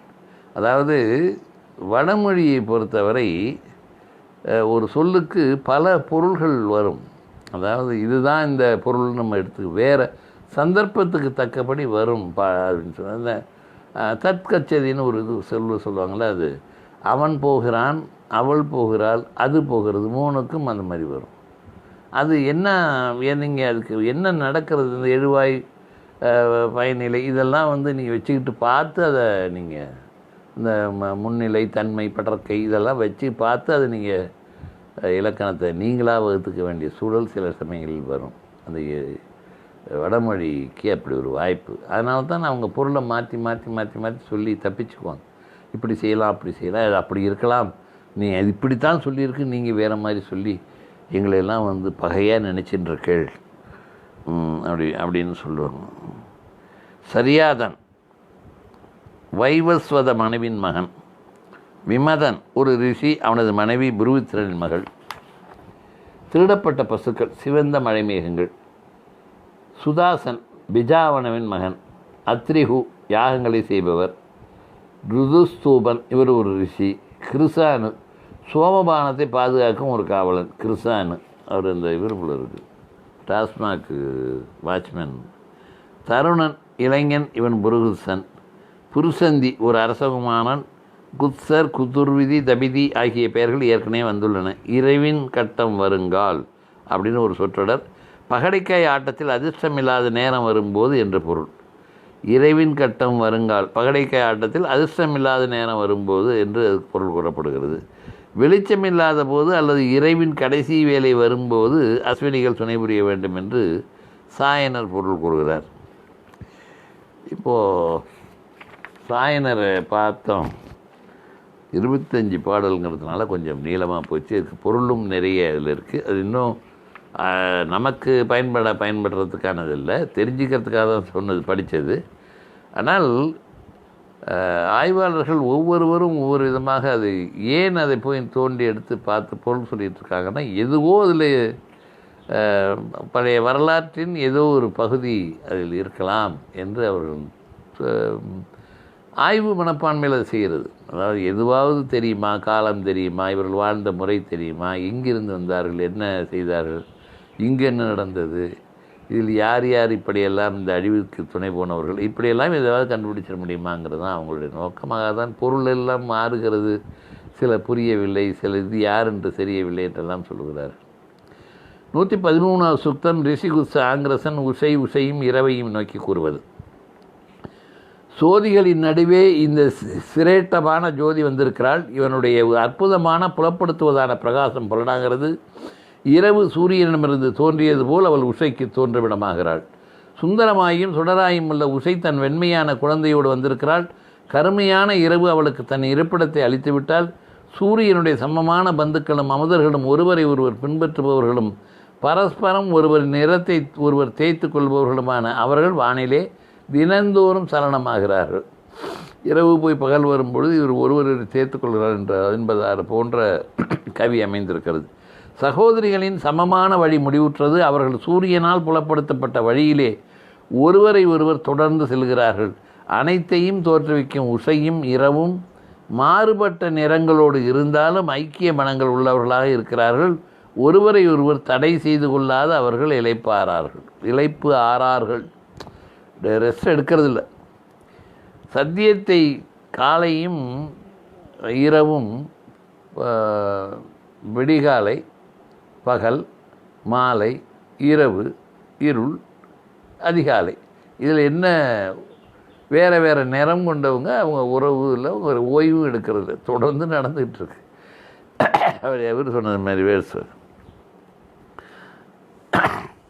சத்தியத்தை பேசுபவர்கள் சோதி தலைவியானவள் எங்களுடைய கண்கள் காண்கின்றன. மிக்க பிரகாசமுள்ள அவள் கதவுகளை திறந்தாள். அவள் உலகத்தை ஒளிப்படுத்தி செல்வங்களை புலப்படுத்தினாள். அவள் எல்லா புவனங்களையும் எழுப்பினாள்.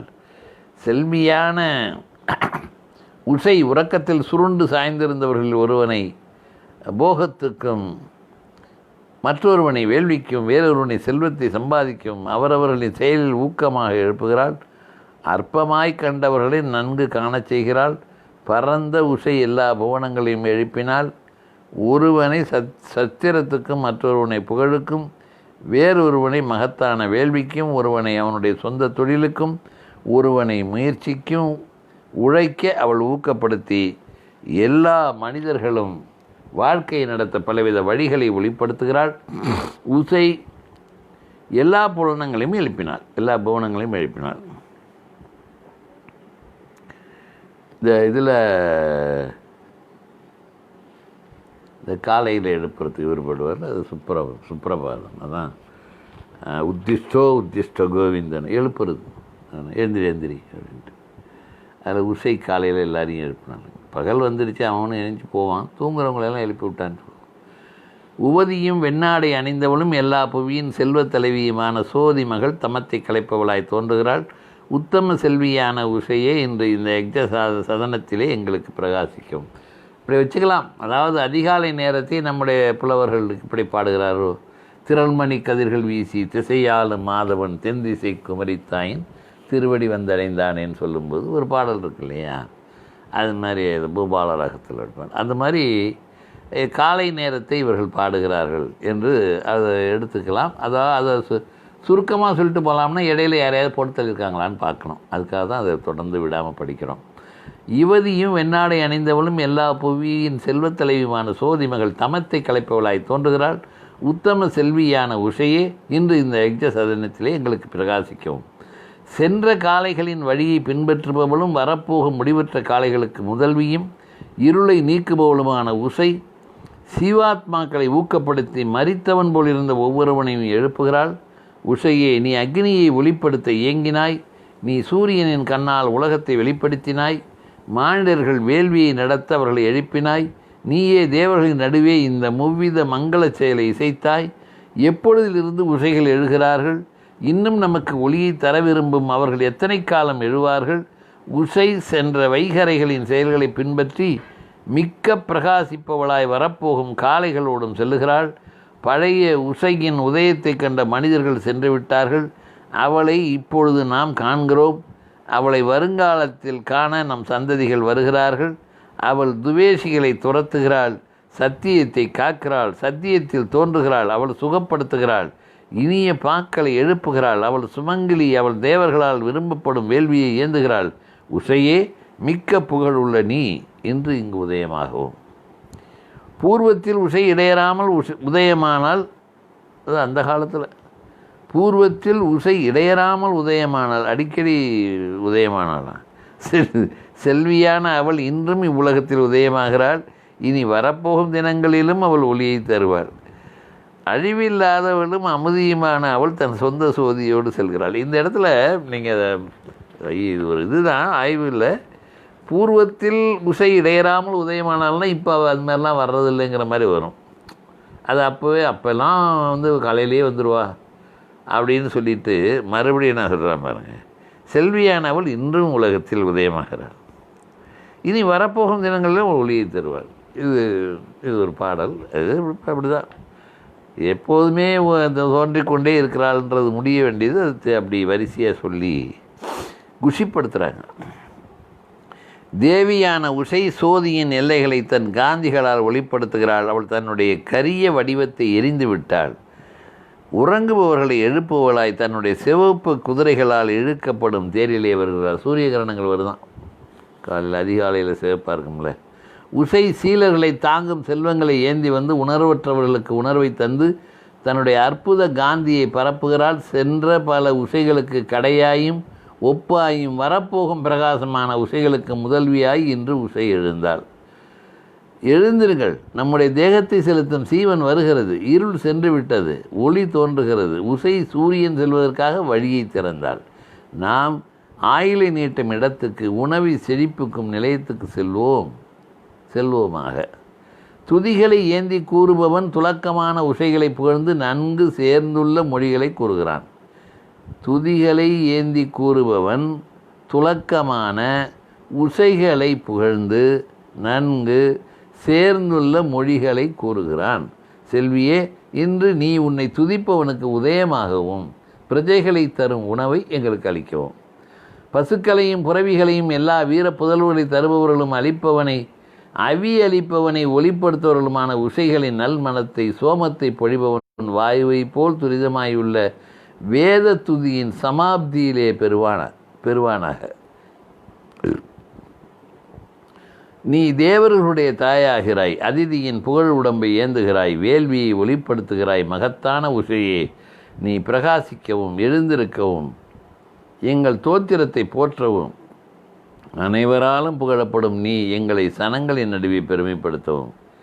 இதுவரையிலும் உஷை எல்லாரையும் எழுப்பிட்டு இருந்ததாக சொல்கிறான். இவன் இப்போ பாட்டை பாடுறவன் நீ எழுந்திருக்கவும் பிரகாசிக்கவும் நீ எங்கள் தோத்திரத்தை போற்றவும் அனைவராலும் புகழப்படும் நீ எங்களை சனங்களின் நடுவே பெருமைப்படுத்தவும். உஷைகள் ஏந்தி வரும் செல்வங்கள் எல்லாம் வேண்டுபவனுக்கும் ஏந்துபவனுக்கும் மங்களத்தை தருகின்றன.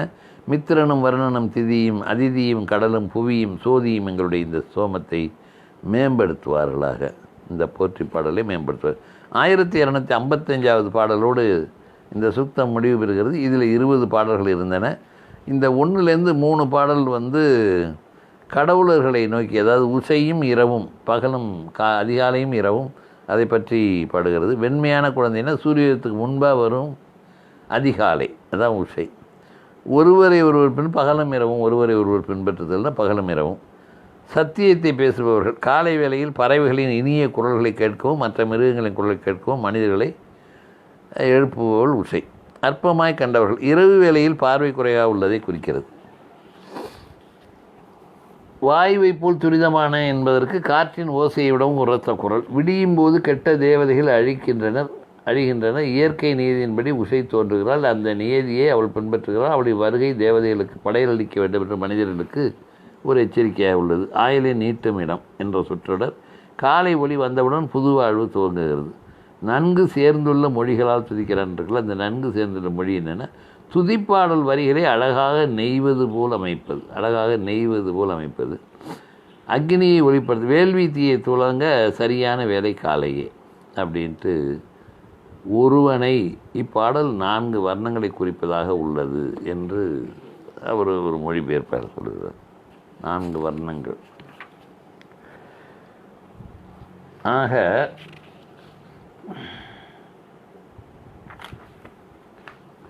114வது சூக்தத்தை பார்க்கலாம்.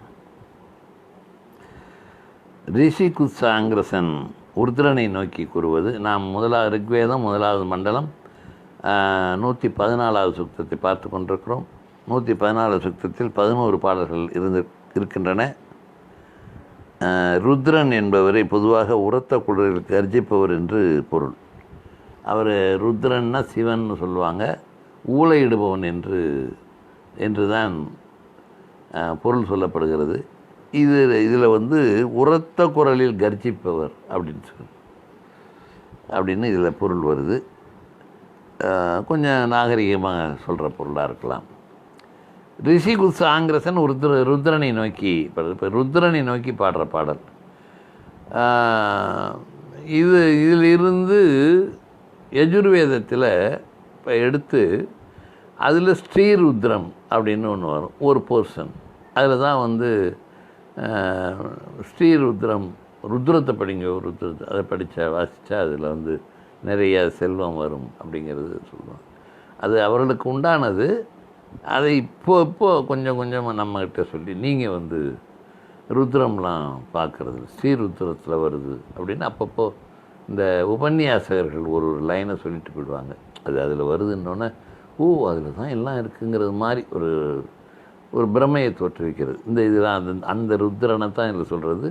அவனை ஊழையிடுவேன்கிறது, திருடன்கிறது, கொள்ளைக்காரர்களின் தலைவன்கிறது, தலையில் முண்டாசி கட்டிக்கிட்டு ராத்திரியில் உழவு பார்க்குறவனேங்கிறது, வீட்டுக்குள்ளேயே இருந்துக்கிட்டு கதவை திறந்துவிட்டு ராத்திரியில் கொள்ளையடிக்க துணையாக இருப்பவனேங்கிறது, இப்படியெல்லாம் பல வகைகளில் சொல்லப்படும் ருத்ரன்.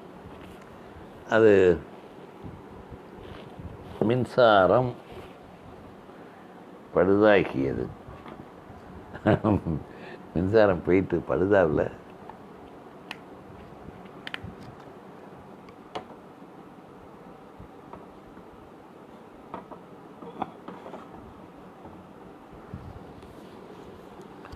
இது அதிகமாக வெளிச்சமாக இருக்கோ? சரி, பார்க்கலாம். நாங்கள் பிராணிகளும் மனிதர்களும் ஆரோக்கியமுடன் இருக்கவும், இந்த கிராமத்திலே அனைவரும் நோய் நீங்கி புஷ்டியுடன் இருக்கவும், இந்த மனன துதிகளை சடையுள்ளவனும் வீரர் தலைவனும் வலியனுமான ருத்ரனுக்கு கூறுகிறோம். ருத்ரனே, எங்களை சுகப்படுத்தவும் இன்பப்படுத்தவும் நாங்கள் வீரர்களின் தலைவனான உன்னை வணக்கத்தோடு போற்றுவோம். எங்கள் தந்தையான மனு வேள்வியால் அடைந்த எல்லா ஆரோக்கியத்தையும் ஆற்றலையும் உன் ஆக்ஞையால் நாங்கள் பெறுவோமாக என்று இந்த இரண்டாவது பாடல் சொல்லுகிறது. ருத்ரனே, பொழிபவனே, வீரர்களின் தலைவனே, நாங்கள் தேவ யஜனத்தால் உன் சுமதியை போற்றுவோமாக. எங்களுடைய பிரஜைகளிடமிருந்து சுகத்தை ஏந்தி வரவும், துன்பமாகாத வீரர்களுள்ள நாங்கள் உனக்கு அவிகளை ஏந்தி வருவோமாக. நாங்கள் பாரணமாக இங்கு அறிஞனும் திரிபவனும் குடில கதியுள்ளவனும் காந்தனும் வேள்வியை சாதிப்பவனுமான ருத்ரனை அழைக்கிறோம். அவன் எங்களிடமிருந்து தேவர்களுடைய கோபத்தை நீக்குவானாக. நாங்கள் நிச்சயமாக அவனுடைய சுமதியை விரும்புகிறோம். நாங்கள் இங்கு சோதியின் வராகனும் சிவப்பனும் சடையனும் ஒளி வடிவமுள்ள ருத்ரனை வணக்கத்தோடு அழைக்கிறோம். ஒளி வடிவமுள்ள சிகப்பன், வராகன், சடையன், கைகளில் உயர்ந்த மருத்துக்களை ஏந்தியுள்ள அவன் எங்களுக்கு சுகத்தையும் கவசத்தையும் மனையையும் அளிப்பானாக. சுவையிலும் மிக்க சுவையுள்ளதும் சொல்பவனை செழிப்பிப்பதுமான இந்த தோத்திரம் மருத்துக்களின் பிதாவான ருத்ரனுக்கு கூறப்படுகிறது. அமிர்தனை மானிடர்கள் புசிக்கும் உணவை எங்களுக்கு அளிக்கவும், என்னையும் என் புதல்வனையும் என் சந்ததியையும் சுகப்படுத்தவும். ரிஷிகுத் ஆங்கிரசன் ருத்ரங்கிட்ட என்னையும் என் பிள்ளைங்களையும் காப்பாற்றுங்கிறார்.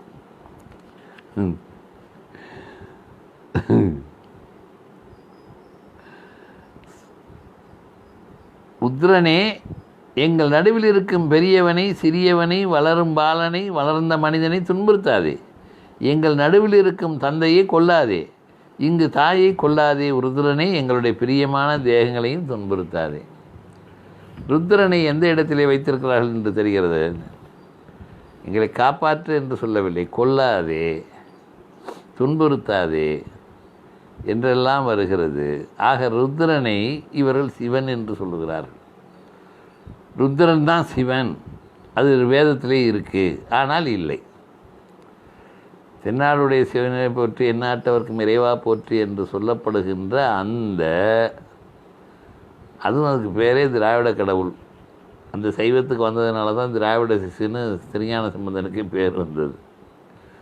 இன்னும் சொல்லப்போனால் திருஞான சம்பந்தன் தமிழில் பாடிய காரணத்தால் அவன் அப்படி இருக்க முடியாது. முதல்ல சொல்லி பார்த்தானுவன், அப்படியாக்க முடிக்கான அவனுடைய இதை மீட்க முடியல. அவன் என்ன பண்ணிட்டான், எங்காலன்ட்டானோன்னு கூட ஒரு கருத்து உண்டு. அதனால் அவன் பாப்பானாங்கிறதுலே ஒரு சந்தேகம் இருக்குன்னு வச்சுங்களேன். அது ஒரு போர்ஷன், அவ்வளோதான். நான் அது முழுசாக சொல்லலை. அப்படி ஒரு கருத்தும் இருக்கிறது, சைவர்கள் மத்தியிலே இருக்கிறது அப்படின்ட்டு வைத்துக்கொள்ளுங்கள். இந்த ருத்ரனை தான் இப்போ சொல்கிறது, பாடுறது. இதுக்கு தான் ருத்ரம்னு ஒரு இது பண்ணுறது. கடுமையாக ஊழையிடுபவன்கிறதுக்கு தான் உரத்த குரலில் கர்ஜிப்பவர் என்று அங்கே சொல்லப்பட்டது. அதில் நான் சொல்லிட்டு வந்ததை கொஞ்சம் அப்படி கொடுமையானவன் என்று தான் ருத்ரனை சொல்லுகிறார்கள். திருடன் தலைவன், ஸ்கார்விபியோ உஷ்ணிச்சினே கிரிதராய குளிஞ்சானா பதையே நமோ நம என்று பாடும் அந்த ருத்ரத்தில். அது அப்புறம் பார்க்கலாம்.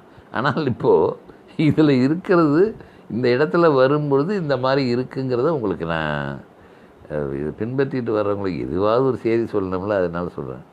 ருத்ரனே, எங்கள் நடுவில் இருக்கும் பெரியவனை, சிறியவனை, வளரும் பாலனை, வளர்ந்த மனிதனை துன்புறுத்தாதே. ஒரு கடவுள்கிட்ட இப்படி கடவுளாக இருந்தால் அவர்கள் அப்படி சொல்லவில்லை. இதுவரையிலும் என்ன சொன்னார்கள்? வா, இங்கே அருந்து, அது பண்ணு, இது பண்ணு, உட்காரு, நீ எங்களுக்கு தருகிறாய், நீ தான் எங்களுக்கு பங்கிடுகிறாய், இங்கே தான் எங்களுக்கு அவனை கொண்டு விட்டு எங்களுக்கு கொண்டு வந்து எல்லாத்தையும் கொடுத்தா எல்லாம் சொல்லிட்டு வந்தேன். இங்கே என்ன வருது பாருங்கள், சடையன், சிகப்பன், இங்கே பெரியவனை சிறியவனை வளரும் பாலனை வளர்ந்த மனிதனை துன்புறுத்தாது, எங்கள் நடுவில் இருக்கும் தந்தையை கொள்ள. எந்த சாமியை திட்டாலும் நமக்கு ஒன்றும் பிரச்சனை இல்லை. இந்த சாமியை எங்களுது அப்படின்னு சொல்கிறானுங்கள்ல, இவன் நம்மளுதுன்னு இவன் சொல்லிட்டு ஏதோ நாங்கள் வேறு அவங்க வேறுன்னு சொல்லிட்டு எந்த சாமியுமே அவன் வைக்கல. அவனுக்கு இந்த சாமியே கிடையாது. இங்கே இருந்ததெல்லாம் அமுக்கிட்டு அதுக்கு ஒரு காரணம் சொல்லிகிட்டு இருக்காங்கங்கிறதுக்காகத்தான் நம்ம இதை சொல்கிறோம். அதை தவிர சிவனை அவனை திட்டுறானோன்னு சொல்கிறது எனக்கு என்ன இருக்குது, திட்டிட்டு போ. ருத்ரனே, எங்கள் புதல்வர்களையும் பேரர்களையும் சீவர்களையும் பசுக்களையும் குதிரைகளையும் துன்புறுத்தாதே, உன் சீற்றத்திலே எங்களுடைய வீரர்களை கொல்லாதே, நாங்கள் அவிகளை அழித்து எப்பொழுதும் உன்னை அழைக்கிறோம். நான் உரியவனிடம் பசுக்களை சேர்ப்பிக்கும் கோபாலனைப் போல் உன்னிடமிருந்த சோமங்களை உனக்கே கூறுகிறேன். மருத்துக்களின் தந்தையே, எங்களை சுகப்படுத்தவும். உன்னுடைய சுமதி சுகத்தையும் மங்களத்தையும் தருகிறது. நாங்கள் உன் பாலனை விரும்புகிறோம். பகைவர்களின் வீரர்களை அழிப்பவனே, பசுவை கொல்வதும் மனிதனை காப்பதுமான உன் படை விலகுக. பசுவை கொல்வதும் மனிதனை காப்பதுமான உன் படை விலகுக. உன்னால் பசுவை கொல்வதும் மனிதனை காப்பதுமான உன் படை விலகுக. உன்னால் அளிக்கப்படும் மகிழ்ச்சி எங்களுக்கு ஆகுக. எங்களிடம் அனுகூலமாகவும் எங்களை சுகப்படுத்தவும் தேவனே, எங்களுக்கு பரிந்து பேசவும் சோதிக்கும் புவிக்கும் தலைவனாயுள்ள நீ எங்களை பாலனத்தை அளிக்கவும். நாங்கள் பாலனத்தை விரும்பி அவனுக்கு வணக்கம் என கூறினோம்.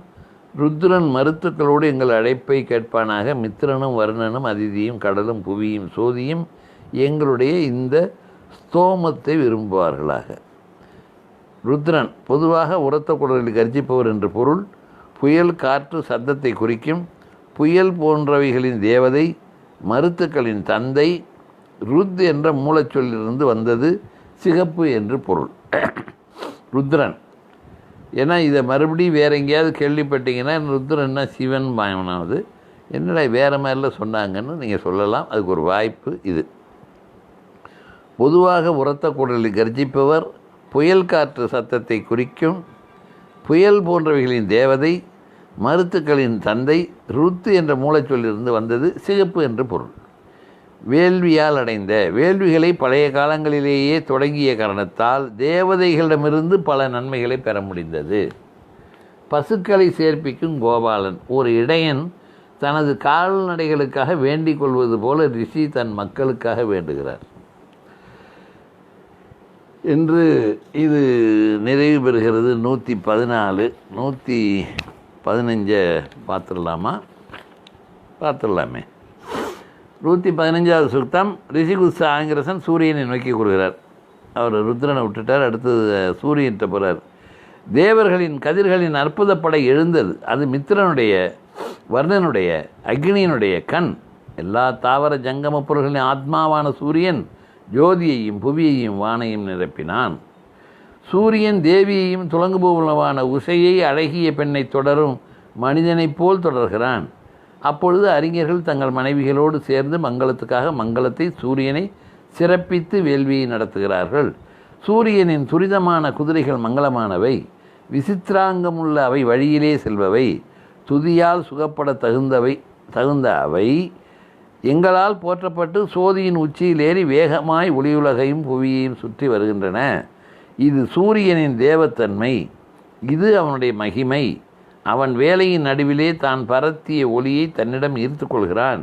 அவன் தன் தேரிலிருந்து குதிரையை அவிழ்த்தவுடன் இரவு தன் ஆடையை அனைத்தின் மீதும் போர்த்துகிறான். சூரியன் தன் சோதி வடிவத்தை மித்திரனும் வருணனும் காண வானின் நடுவிலே புலப்படுத்துகிறான். ஒரு சமயத்தில் அவனுடைய ரசிமிகள் அவனுடைய அனந்தமான துலக்கமான ஆற்றலை ஒளியை பரத்துகின்றன. வேறொரு சமயத்தில் அவை விலகி இரவின் கருமையை விரிக்கின்றன. தேவர்களே, இத்தினத்திலே சூரியன் உதயமாகுங்கால் எங்களை கொடிய பாவத்திலிருந்து விடுவியுங்கள். மித்திரனும் வருணனும் அதிதியும் கடலும் புவியும் சோதியும் எங்களுடைய இந்த ஸ்தோமத்தை மேம்படுத்துவார்களாக என்ற 1272வது பாடலோடு 115வது சுத்தம் முடிவடைகிறது. இப்பாடலின் 2வது வரியின் பொருள் தெளிவற்றதாக உள்ளது. ஷெல்லி கூறுகிறார், பகட்டான உருவம் கொண்ட மனிதன் சூரிய விதானத்தின் கீழ் தனது சந்ததியை பெருக்கிக் கொண்டான். இந்த கூற்று நினைவுக்கு வருகிறது. லுட்விக்கும் அக்கருத்தையே பிரதிபலிக்கிறார். சாயனரும் வில்சனும் கூறுவது, காலங்காலமாக வரும் சடங்குகளை அறிஞர்கள் செய்து வருகின்றனர். சாயனர் வேறு விதமாக கூறுவது, வடமொழி மூலத்தில் வரும் யுகாந்த், அதாவது பரம்பரை சந்ததி என்ற சொல்லுக்கு ஏற்கலப்பை என்று பொருள் கொள்கிறார். பின்னர் விவசாயம் செய்வதில் வரும் தானியங்களை கொண்டு தேவதைகளை திருப்திப்படுத்துகின்றனர் என்று அவர் பொருள் சொல்கிறார். தன்னுடைய ஒளியை ஈர்த்து, அதாவது விவசாய சம்பந்தமான செய்தியை அவர் சொல்கிறாரு. இவர் ஜனங்கள் உற்பத்தி பண்ணுறதை இவர் சொல்கிறாரு. யார்? ஷெல்லி, லுட்விக்கு. இப்போ ஒரே இதுதான் சொல்லுதான், அதுக்கு வேறு வேறு விதமான பொருள் வருகிறது. அப்போ விவசாயத்தை சொல்லும் பொழுதும் ஜன உற்பத்தி, பிரஜா உற்பத்தியும் பற்றி பேசும் பொழுது வேறு வேறு வருதில்ல. பிரஜை உற்பத்தி என்பதும் நெல் உற்பத்தி என்பதும் உணவு உற்பத்தி என்பதும் வேறு வேறு இல்லை. பொருளே மாறுது இல்லையா? இடத்துக்கு தகுந்த மாதிரி பொருள் சொல்லிக்கலாம் என்பது. அப்புறம் பார்ப்போம். தன்னுடைய ஒளியை ஈர்த்து கொள்கிறான் அப்படின்னு சொல்லி அவர் இந்த மாலையானால் தன்னுடைய ஒளி ஈர்த்து கொள்கிறாராம். பகல்லாம் வெளிச்சம் போடுறார், நைட்டில் இழுத்துக்கிறார். சூரியன் மறைந்த உடனே வேலை முடிவு பெறாமல் இருந்தாலும் விவசாயி தன் வேலையை நிறுத்திக் கொள்வார் என்று வில்சன் கூறுகிறார். அவருடைய இது இருட்டாக போயிடுச்சுட்டு வேலையை நிறுத்திக்கிறாங்க விவசாயிகள் அப்படின்னு சொல்லி அவர் சொல்கிறாரு. ஆகவே இந்த 115வது சுத்தம் ரிக்வேதம் தொகுதி 1 நாம் பார்த்து கொண்டிருக்கிறோம். தொடர்ந்து வருபவர்களுக்கு நன்றி. சில பேர் வணக்கம்லாம் இடையில சொல்கிறாங்க. அப்போ நான் வணக்கம் சொல்லி கொண்டிருக்கேன். இப்போ பொதுவாக வணக்கம். நாளை சந்திப்போம்.